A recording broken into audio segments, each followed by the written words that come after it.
everyone. It is B. Avery here again for another episode of Just My Opinion. Thank you so much for tuning in. I really do appreciate it. And with this one right here, guys, we got another one. Atlanta, Season 3, Episode 7, titled Trini to the Bone. White people watching this gonna be like, pain. What in the world does that mean? Let's talk about it. Guys, before we get started, I just want to let you know that this is going to be a spoiler-filled recap. I'm going to spoil this episode up, down, left, right, in, and out. As if you've already seen it, you have been warned. And sorry, as you can see, I'm also here by myself. I don't have my main girl, Tyra, with Reviewz TV, but hopefully she will be back next weekend or next week. Our schedules did not align and we just got busy, but that is okay. Things happen, but the show must go on. Now, I have to admit, last episode 6, you guys was like, hey, Brandon, you missed a lot of points. You wasn't paying attention. You need to take notes. You need to watch the episode more than once, etc., etc., etc. And I do agree with you guys. That is true. There were a number of points that flew over my head. And I have to be honest with you, the same thing happened with this episode too. There were just some things that I did not understand that flew over my head. And I saw this episode more than once. I did watch it twice. And that is embarrassing, okay? Because I think you guys are going to unsubscribe to my channel saying, this guy doesn't know what the hell he's talking about. Why don't black people take their channels seriously? You're embarrassing us. I'm serious, but I'm joking because some of y'all do come at me that way. But hey, everybody interprets things different. But at the same time, I have to admit, I do feel a little silly, you know, because there's just some things in this episode I don't get. However, I did like little Sebastian. Little Sebastian was cute. This little boy right here, he gonna trip me out. You know, I got a couple of images for you, especially when we get to that funeral, the way he was like, oh yes, amen. Oh yes, Lord. Oh yes, his mama looking at him like, where the hell did all this come from, you know?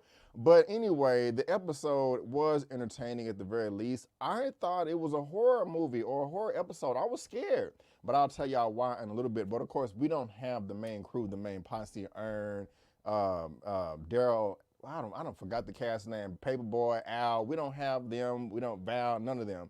We just have another random episode that don't have nothing to do with nothing.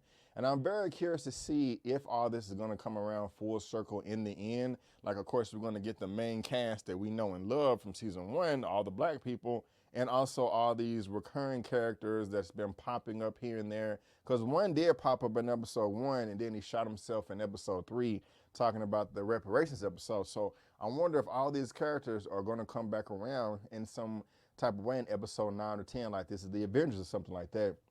You guys let me know down in the comment section if you think that's going to happen or not. But I will say this, after this, I do want to try the spicy curry mango, put it on some egg benedicts. You know, it seems like the father, he couldn't handle it. It was just too spicy, but Sylvia's dead. She passed away. The father is coming home from jogging in the morning. Why are you still here, son? Why are you not at school? Why are you not at daycare? What's going on? And they find out that Sylvia has passed away. I found it quite interesting that when the husband was on the phone, you know, he was snapping to his wife like, come here, come here, come here. She came over there. Then as soon as she asked the question, he's like, hold on. I'm just like, you don't want to call over there. But I know that he was just trying to get the information and he was receiving that, didn't know, you know, how to take it and communicate it, but that's not that big a deal. I'm just kind of being silly. But what is interesting right here is we start getting a knock on the door. Knock, knock, knock, knock, knock. And when we go outside and he opens the door and he sees the envelope on the ground and it says Sylvia Hosanna, I said to myself, wait a minute, are we dealing with ghosts? Are we dealing with the GB Creebies, EB Greebies, however you want to describe it? I don't know. And I don't like ghosts, y'all. I don't like scary movies. I don't like possession stuff. I'm like, oh, hell no.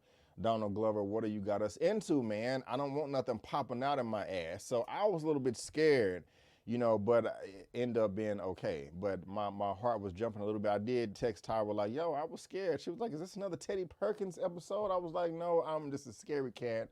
I'm scared of everything. But did y'all think that this was a horror movie too? Because I did. Now, this next scene right here where Sebastian Bash is getting dropped off at school, we're just seeing how important the relationship was between them. He misses Sylvia like, hey, mom, Sylvia used to walk me to class. Are you okay? why can't Sylvia pick me up? Or are you gonna pick me up? I want Sylvia to pick me up. And he does this thing like, hey, do you need some type of ocean breath? I was like, oh, did he pick that up from Sylvia? And he possibly picked up a whole bunch from Sylvia. It seemed like they had a really, really great relationship. Also, you guys help me understand this. What was the significance in the line of dialogue where the husband and the wife, they were having their Zoom call? He was at home. I think he was washing dishes or wrapping gifts or something. She was in the back of an Uber or a police taxi. I know that they are in New York City right now. And she was looking at makeup tutorials. And she said that, hey, I was picking up Sebastian and the teacher asked, why weren't we at family picture day in front of him? The husband was like, what? We could have been the only parent. And he was like, yeah, it's outrageous or something, she said.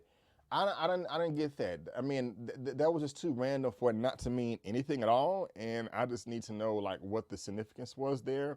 And even with me still watching it twice, I was trying to just like, okay, what does this mean? You know, does it tie into anything else in the story? I don't know. I'm just kind of curious. You guys can let me know.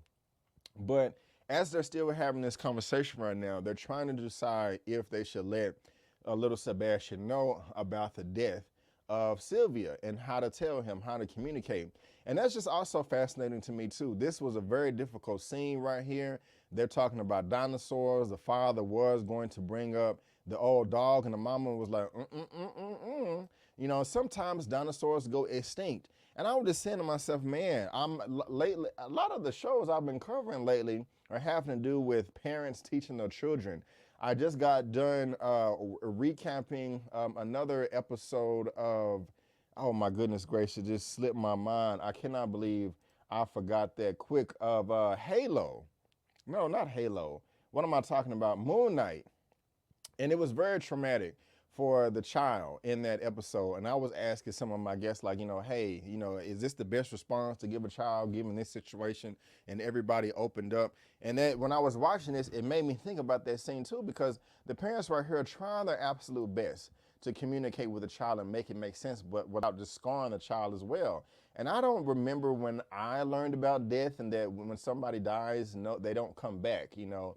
And little Sebastian is so cute, like, oh, the father just fed up. He's like, well, not fed up, because the little boy just don't understand. He can't comprehend what's going on. And he's like, hey, you know, can she come back to say bye and then go back and die? And they're like, nope. And he's just like, Sophie's dead, or Sophie died. And I'm just like, oh, wow. That's, you know, it looked like the mom was going to get upset about that.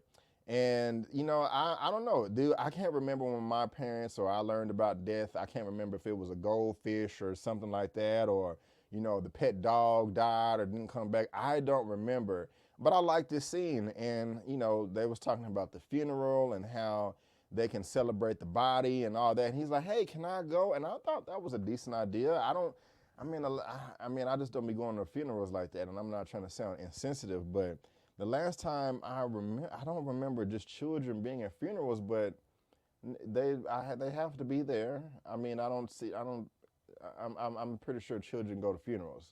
And they were just kind of making it a big deal, like, oh no, he shouldn't go, that'll be bad, you know, he can't comprehend, and I don't know.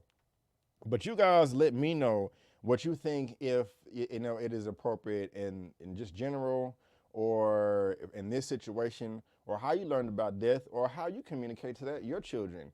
You know, if you are, you know, trying to explain death to them. But then when we're getting this scene right here, guys, we get another knock at the door. Another knock at the door, and the father's like, hey, is this the steamroller? And that's just like, what is going on? Like, do we have ghosts? I'm scared. I don't want nothing to pop out at me. I don't want Sylvia going around hunting. You know, like, I just don't want that. And I thought that that's what we was getting right here. But they have all her belongings, and they want to go down and drop it off at the family when they get to the funeral as well. But this next scene right here is the husband and wife are in bed, and they're trying to figure out exactly what's going on and how they should move forward and find a new nanny. And they are the wife was like, hey, why don't we get a nanny that speaks Mandarin? I think it'll be great if little Sebastian can learn Mandarin. He'd be fluent in that. They want somebody metropolitan. Of course, they don't want it to be too expensive. And I don't know, like, was it something that's sticking out with the key words that they was using right here? It kind of just stood out to me as well. I don't know, could have been like a racial thing, or I could not be making sense right now. You guys let me know. But then again, guys, I'm scared right here again because Sebastian just pops up like a little ninja. And it was like, hey, mommy, you know, I'm scared. And I'm just like, oh, gosh, a ghost is going to pop out somewhere. And y'all probably like, Brent, ain't no goddamn ghost in this show. What the hell are you talking about? And we're gonna talk about it. But so Sebastian goes in bed and like, hey, mom's, what is her name? It just, Sylvia sings me this song. She rubs my back. She makes me feel better. He's talking about Trini to the bone. And did y'all like that song? We're going to talk about it at the end. But the mom does not know that song. She knows Baby Beluga. That's not no Trini to the bone, but she's trying to sing him Baby Beluga. And the little boy talking about, good night, Sylvia, and looks over at the chat. I'm just like, y'all, do we have ghosts? I do not want no goddamn ghosts. This is bothering the hell out of me. And I'm scared, but then it's daytime, and then we get to the funeral. And I'm like, okay, is this some type of setup? But Khadijah is very, very nice. I did like Khadijah, and it's just, everything is just so random. I mean, it was one line, and they were just kind of reminiscing, and I like how Khadijah and the son Sebastian bonded, you know, because he's mimicking just some of the stuff that the Khadijah is Sylvia's daughter, and how she's talking about how much she liked to cook, and just saying, hey, there's really you rather have a big belly than wasted food. And when Sebastian and Khadijah was in sync like that, I was like, it was just a real nice touching Kodak moment. I really did like that. But they go back and drop off the car. I'm thinking like, okay, how the hell he's gonna get out of here? And then they go in there. I like the tribute that they have. It was just nice. They have that other child in there. I think his name was Curtis. He was a child that Sylvia looked after too, and he's all grown up, you know, with this thick accent. I forgot exactly where he said he was from. Of course, they're in New York right now, and the whole family is from Trinity and Tobago. What, did I write that down? I did not, but I forgot where he was from. But that was just, you know, interesting. We also have the other black dude that's trying to sell his business in there.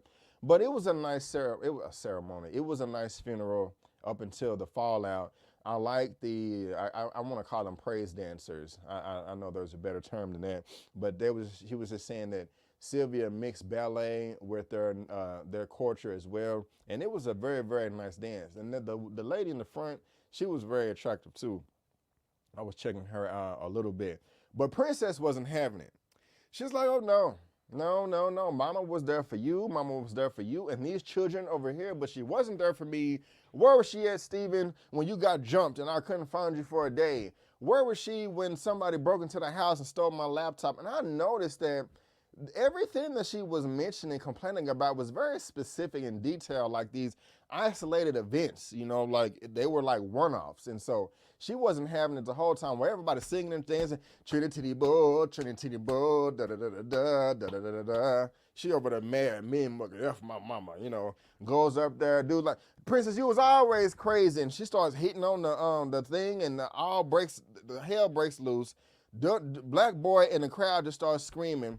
Two black men are fighting. Not Khadijah, but Princess up there hitting the coffin, and then, or the pulpit, and then I guess the grandmama tried to jump in the coffin. Oh, take me with you. I'm like, geez, like, what's going on? But then before all that, it was just still funny. Sebastian like, oh, Lord, Jesus, amen. And they try to buck it out of there. Now, this kind of bothers me right here, that the whole fight stops because they got the perception that they're scaring the white people. Like, wait a minute, guys, calm down. You're scaring the white people. Why the F does it matter? Who cares? Okay, there's some white people. They're not better than you. And I don't know, maybe I'm missing a point or it's flying over my head, but I'm just kind of annoyed by it. It's like, who gives a crap if y'all are in mourning right now, mourn. Out of everybody. Y'all are worried about pissing off the white people. White people, don't go. Little man, are you scared? Don't be scared. This is just how this is how we cry. This is how we sad. We're just sad. I'm just like, wow, okay, that's interesting right there. And then we cut over to them driving back home in the car, and it's just completely silent. And I'm just like, okay, what's going on? How is this episode going to end? I really don't know. Now, I got to ask y'all this. This did not make any sense to me at all. When the father got the text message, the airdrop in the funeral, he got a picture. I looked at that picture up, down, left, right, in and out. I don't know what it was. I couldn't tell if it was a fetus, if it was like a camera looking up somebody's nose. somebody's hands. I don't know what that was. I wish I can bring it up, but I don't have that image. But y'all, what was that picture? I don't know. I have no idea what that picture is. I'm just confused as hell. It doesn't make sense to me. You guys let me know. Now also, when they got home and they was in bed, the wife asked the father, like, you know, hey, did we do the right thing? And he's like, yes, I'm sure we did. I know Sebastian, he will be able to handle this. And then when the mother was like, when I tried to go put him to bed, he said that I want to grow up and play steel pan like Uncle Samuel. I don't know what that means. Do y'all know what that means? I'm confused, and I just don't know. I don't know. And I got to know what that picture is as well. But they go to bed, and then there's 1,000 knocks on the door. First of all, this is so unreal. I'm just saying, if somebody was knocking on my door, I'm grabbing some type of protection, especially that late at night, and you continue to knock. Who is it? Who at the door? I'm not just gonna go open that mother effer. Like, and so I'm just like, what the hell? Like, he didn't have no reserve. He didn't have his guard up, nothing, bro. You got a family you have to look after. Somebody's beating on your door like that in the middle of the night, and you're not gonna ask who it is? I don't know. But y'all notice the envelope down there, it was wrinkled up a whole bunch. It, like, every time they brought it back, it was wrinkled up. And remember, the doorman was like, I have no idea how that package got there. We opened it up, and then it's some pictures of Sebastian and Sylvia together. It was nice, but I'm just like, I don't know. I feel silly. I feel kind of dumb. I'm like, why don't I understand what's going on? Why don't I get the significance? Elliot, if you're watching this, bro, I cannot wait to watch your video. I know it's up right now. I'm finna watch it as soon as I'm done with this. But, I mean, I was entertained with this episode, but at the same time, guys, I'm still kind of like, I don't know what's going on. And then right as the episode is closing out, we hear Sylvia singing the song, Trini to the Bowl. I even have the lyrics right here, guys. Trini to the Bowl. Let me try to make that bigger. Islands in the sun, islands in the fun. Welcome, welcome, one and all, to the land of defeat. Trini to the bone, Trini to the bone. Y'all can't even see that. That's just super small. Is that better? When it comes to Bacchanal, well, they can't beat we yet. Trini to the bone, Trini to the bone. Look, sweet woman, paradise abundantly. I'm lost, y'all. I'm lost. Y'all gonna be like, brother, you don't know what the hell you talking about. How you gonna, hey, it is, I don't know. Y'all let me know in the comments what you think, because I'm confused. I don't get it. I do not get the joke, but I'm dying to know. So somebody help me out. But guys, this is Atlanta right here. I think we got 3 episodes left, Trini to the bone. And you guys let me know what you think. But that's gonna wrap up my season 3 of Atlanta episode 4 recap and review. Check me out, guys. Subscribe to the channel, especially if this is your first time finding me. You can also check out my live from Moon Knight last night. I'm going to be doing Young Justice and also finishing out Halo this season as well. Y'all can't even see that. And there you go right there. So those are some reasons for you to subscribe to the channel. But guys, again, I just want to thank you so much for tuning in. And before you go, don't forget that I'm B. Avery, and that's just my opinion. Peace out, and I'll see you next time.